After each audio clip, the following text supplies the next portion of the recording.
Swastiastu. Para pemirsa Yuda Triguna Channel dimanapun berada, kembali di pagi hari setiap hari Kamis kita bersua di udara melalui Yuda Triguna Channel. Hari ini kembali kami menghadirkan seorang narasumber yang sudah tidak asing bagi kita semua, yaitu Profesor Dr. Andes Ida Bagus Putu Suame, MA, PhD. Om Swastiastu. Om Swastiastu. Beliau tentu kita tahu seorang dosen, seorang penulis, dan aktivis masyarakat Hindu. Para pemirsa yang budiman, hari ini kita akan bicara sebuah kata sebenarnya, istilah atau konsep yang telah populer di kalangan masyarakat kita, yaitu Jagat Nata. Jagat Nata. Begitu kita mendengar kata itu, seringkali kita juga langsung mengasosiasikan dengan pura, dengan tempat memuja yang widi. Nah, mengapa kemudian hal itu disebut dengan Jagat Nata atau Siwa Jagat Nata? Nah, kita dengarkan penjelasan dari narasumber Profesor Dr. Ida Bagus Putu Suame, MA. Durusan Pak Haji. Sukses semangat Pak Haji. Nih sapa penonton namun ampun rindu dia. Para pemirsa yang saya hormati dimanapun berada, terima kasih sudah berkenan menyaksikan topik-topik yang disiarkan oleh Yuda Triguna Channel. Siwa Jagat Nata, dari kata Siwa dan Jagat Nata. Jagat artinya dunia atau alam semesta ini, baik yang sakala maupun yang niskala. Nata itu artinya penguasa.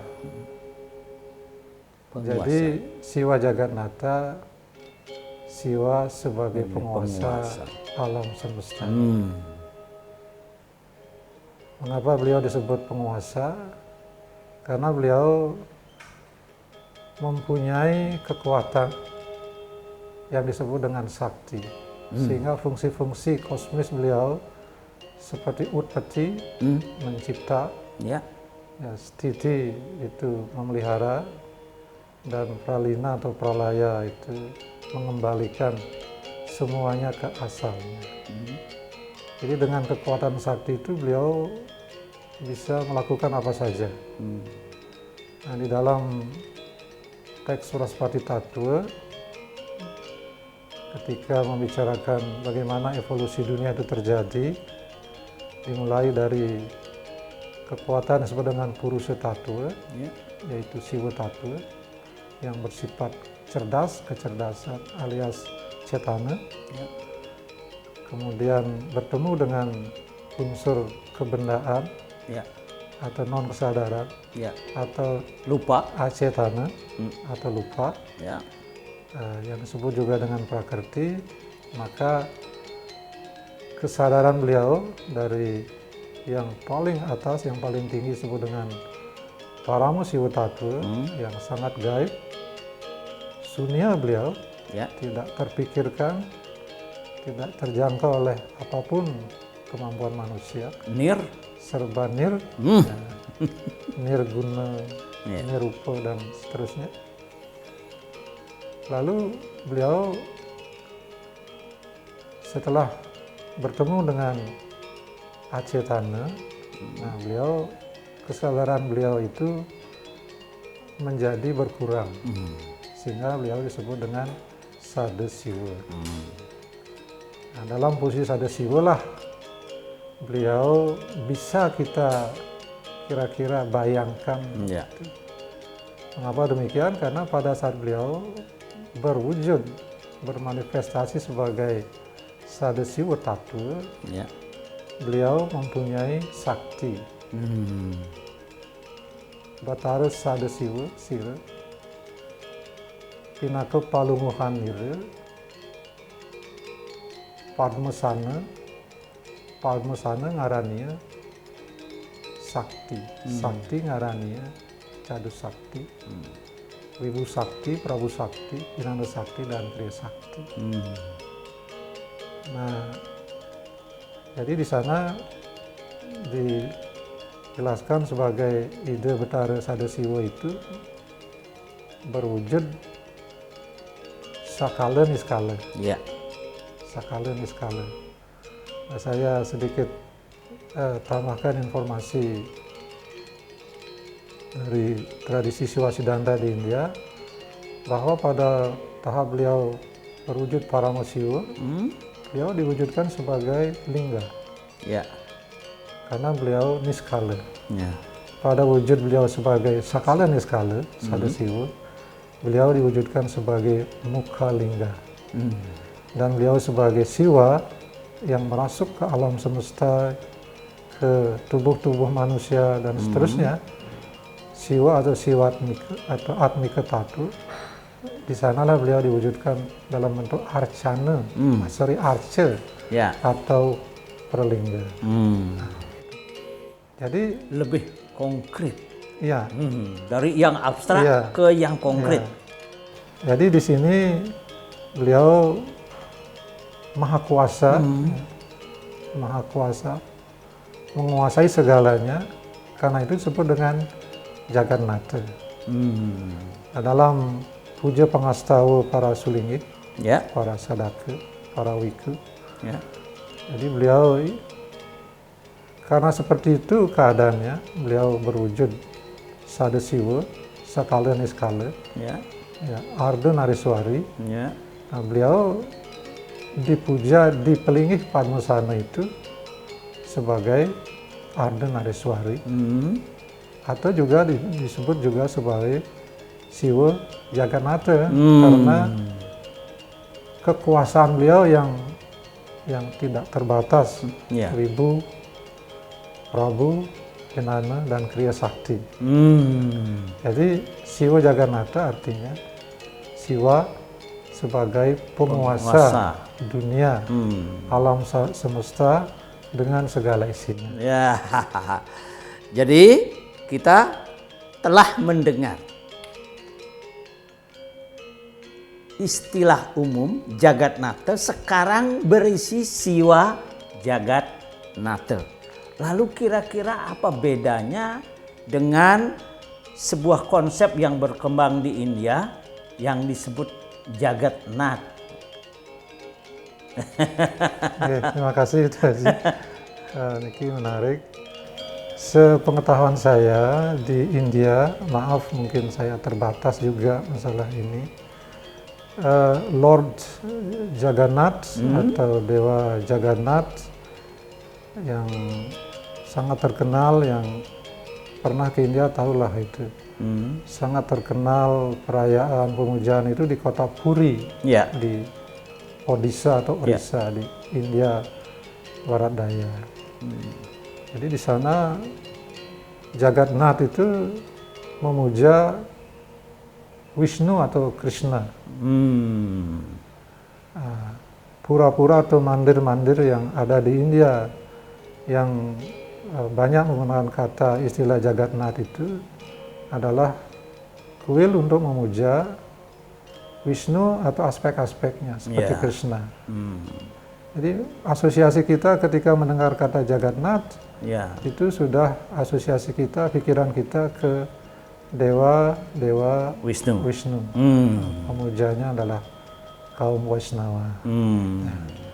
Nah, tetapi di dalam tradisi pasca kemerdekaan Indonesia di Indonesia oleh para tokoh pada zamannya, sebagai tindak lanjut dari hasil pesamuan atau paruman di Campuan Ubud, Ya. ya, Tahun 63. 1963. Ya.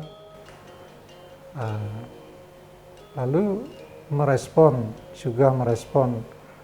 perkembangan umat Hindu di luar Bali khususnya, Ya. dan diakuinya agama Hindu Bali sebagai agama yang sah di Indonesia, maka mereka yang merantau, yang bekerja sebagai transmigran di luar Bali atau di Bali sendiri memerlukan tempat pemujaan. Ya. Ya. Nah sekarang dipikirkanlah kira-kira bagaimana dan bagaimana tatwanya kalau dibangun pura di luar Bali yang dalam tanda kutip yang simple gitu. Ya. Simple. Artinya pelinggih-pelinggih suatu pura itu tidak seperti yang ada di Pulau Bali. Ada banyak pelinggih, ada sedikit pelinggihnya, ya. Nah, kalau model itu diterapkan, dibangun di luar Bali, tentu secara ekonomis ya barangkali ya.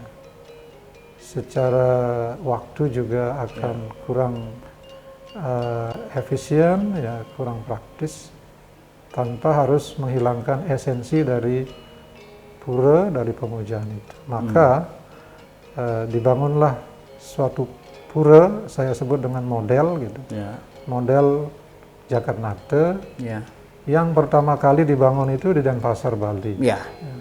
Pura Agung Jagatnata Denpasar yang berdiri di kota Denpasar.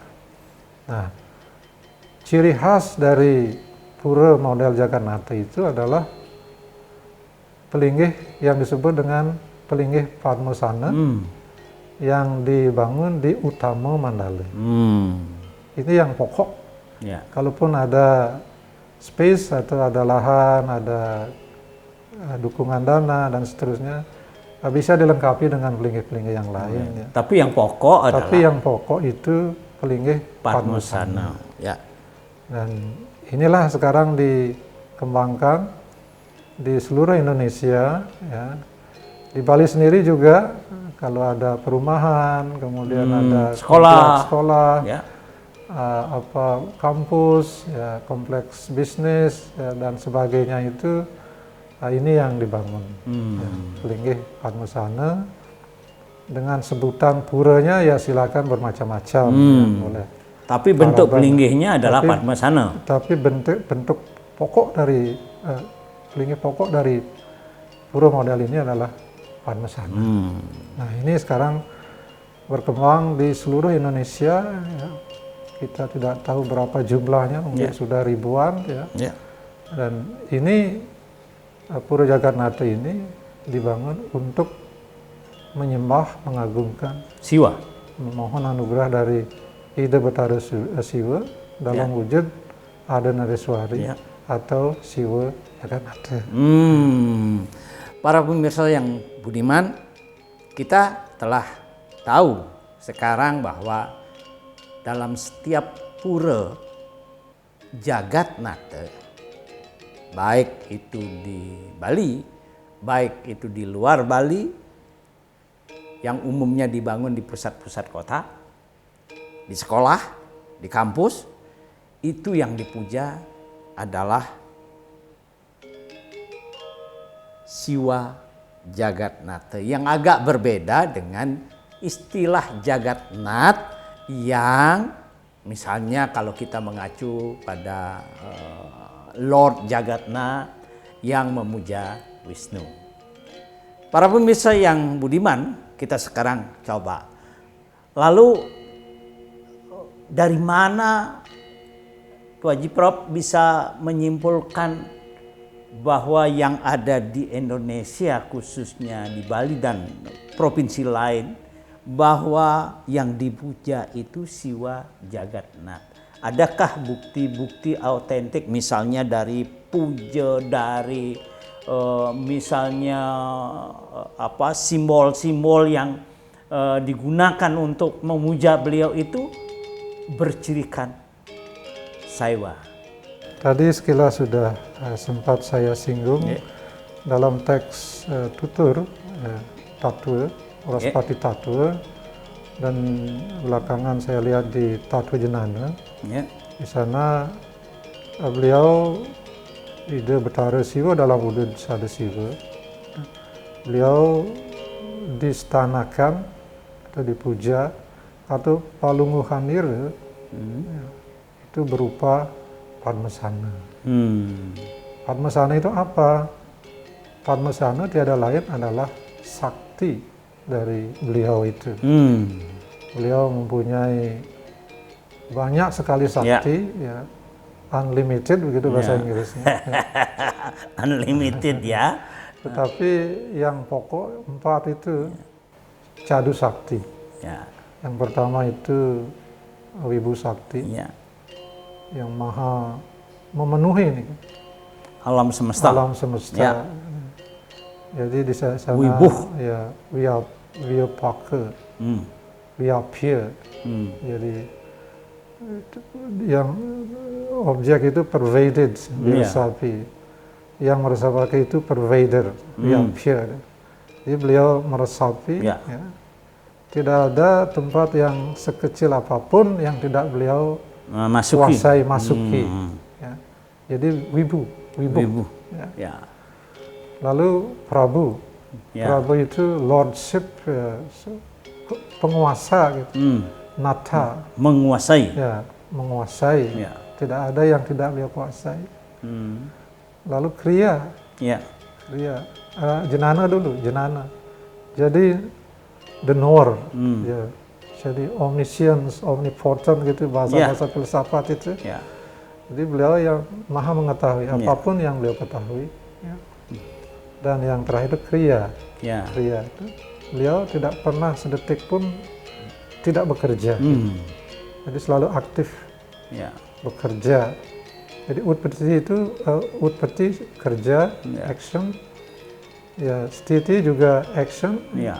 Pralina juga Action. gerak, action semua gerak. Jadi trikono itu dasarnya kerja. Kerja. Kriya, kri itu Ya. kri itu dari akar kata.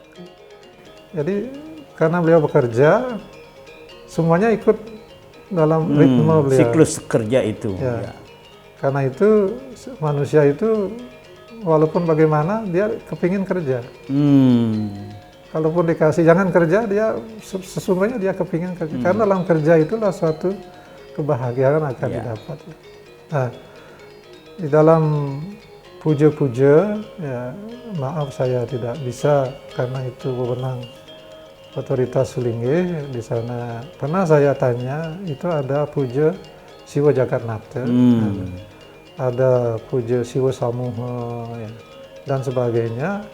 Itu memperlihatkan bahwa yang dipuja di Padmasana itu adalah Ida Betara Siwa. Dalam sebutannya lah begitu, dalam manifestasinya sebagai Arda Nariswari. Ya, mengapa Arda? Setengah laki, setengah perempuan. Itu karena konsep Purusa Perdana itu terjadi di sana. Jadi samyoga antara Purusa Perdana terjadi di sana. Ya. Kemudian aspek skala niskalanya ada di sana. Jadi setengah-setengah. Kalau bahasa tukang Banten lebeng asibak gitu. Ya. Jadi setengah dalam satu wujud. Itu Arda Nariswari. Jadi Arda Nariswari ini berkembang dalam tataran tatwa, tataran juga Banten-Banten banyak sekali memperlihatkan konsep Arda Nariswari. Yeah. Jadi kesimpulannya Ida Betara yang dipuja di Padmasana itu adalah Arda Ida Pesengan Arda Nariswari. Atau saya memberanikan diri menyebut sebagai Siwa Jagatnata. Jadi saya kira apa yang dinyatakan oleh narasumber didukung oleh cukup bukti dalam praktek ritus, ya, itu baik doanya, baik siklusnya, baik atribut-atribut yang digunakan di bahasa umum, ya, itu menunjukkan itu paham siwaistik. Para pemirsa, kita coba explore tadi satu kalimat penting dari narasumber. Beliau tadi mengatakan bahwa di areal pura pelingih pokok itu Padmasana. Jikapun luas lahan memungkinkan, biaya memungkinkan, dan memungkinkan dibangun pelingih-pelingih lain, tetapi yang pokok dan yang harus ada adalah Padmasana. Ini tolong dijelaskan. Ya, mudah-mudahan bisa memenuhi keinginan Pak Haji. Padmasana sudah kita coba tadi, sumbernya dari teks-teks tutur. Nah, di dalam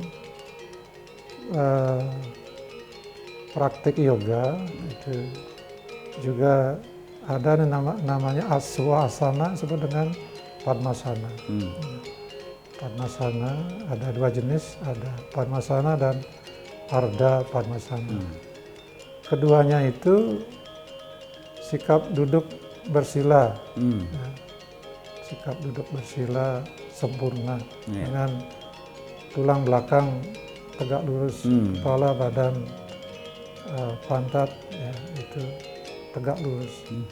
Nah, ini disebut dengan posisi Padmasana, suatu posisi, suatu postur, suatu asana yang sangat bagus, ya, membuat tubuh kita stabil dan nyaman, siap untuk melakukan aktivitas yoga, meditasi, dhyana, dharana, dhyana, pratyahara, samadhi, dan seterusnya. Nah, di dalam teks Argapatra yang pernah saya lihat, di sana ada kita dapatkan informasi mengenai struktur Padmasana itu, bahwa bangunan fisik yang kita lihat dari batu bata dan seterusnya seperti itu ya, menjulang ke atas ya, tinggi, semakin kecil ke atas, di bawahnya ada wujud atau bentuk bedawang nala, ada naga di sana, ular dan sebagainya ya. Nah, di sana di dalam Argapatra itu disebutkan Padmasana tumumpang ring catur Aiswarya. Catur Aiswarya tumumpang ring Anantasana. Kalau dieksplor lebih lanjut, Anantasana itu yang paling bawah. Nah, kita bagi suatu wujud bangunan Padmasana itu bagi tiga lah, bawah, tengah, atas. Itu para undagi tahulah ada pepalihan itu, saya tidak banyak tahu masalah itu. Yang paling bawah itu adalah Anantasana. Anantasana. Di atasnya itu adalah Singgasana. Di atasnya itu adalah Padmasana.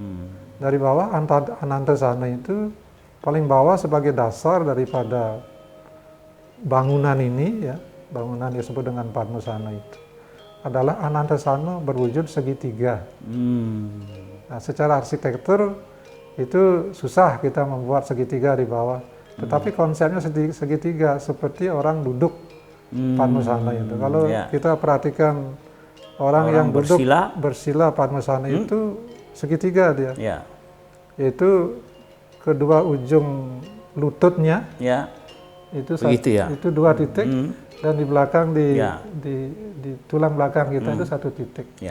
Jadi sehingga 3 ini titik. seperti kalau bangunan itu seperti cakar ayam dia, suatu fondasi yang sangat kuat gitu. Cakar ayam yang menyangga bangunan di atasnya. Oleh para seniman undagi ini dimanifestasikan sebagai bentuk bedawang nala. Sebagai simbol daripada bumi. Bedawang nala dililit oleh 2 ekor naga. Ya, dalam Adiparwa itu ceritanya ada pada saat pemutaran Gunung Mandaragiri. Mandaragiri. Sini ada 2 naga itu, Basuki dan Taksaka itu melilit empas sebagai simbol bumi. itu segitiga. Ya. Jadi bangunan yang disebut dengan Padmasana itu menurut saya harus ada itu, harus ada empasnya, naga empasnya itu.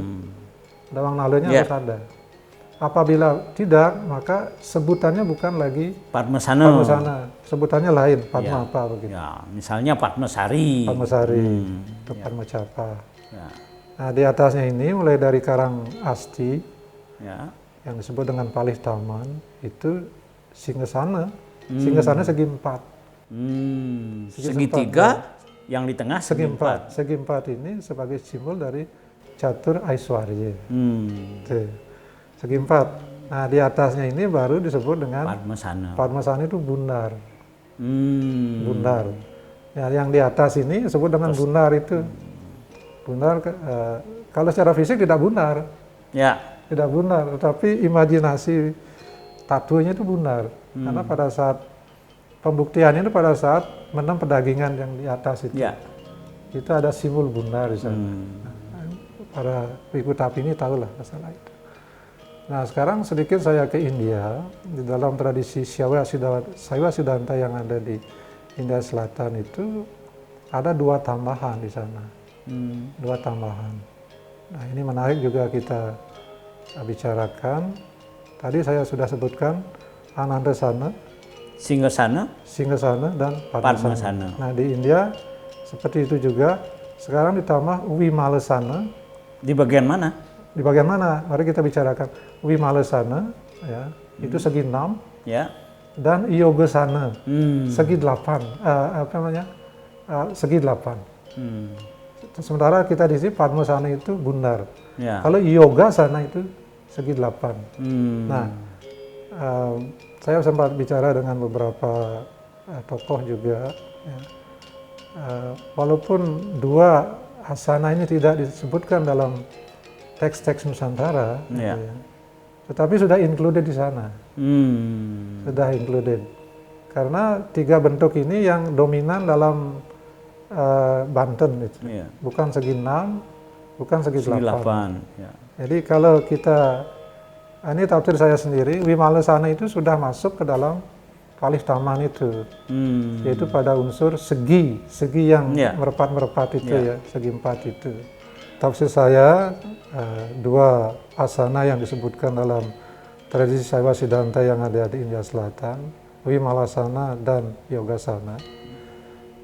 Vimalasana itu saya cenderung menempatkan bersama-sama dengan Singgasana yang berbentuk segi 4, yang melambangkan Catur Aiswarya.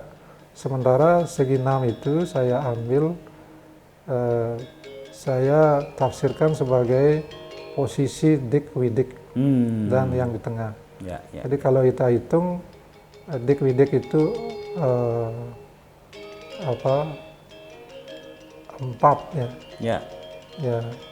Kemudian yang di nyirang itu lagi 1, ya. Kedua nyirang lagi 1, dan di tengah di pancar itu lagi 1, sehingga jumlahnya 6 gitu.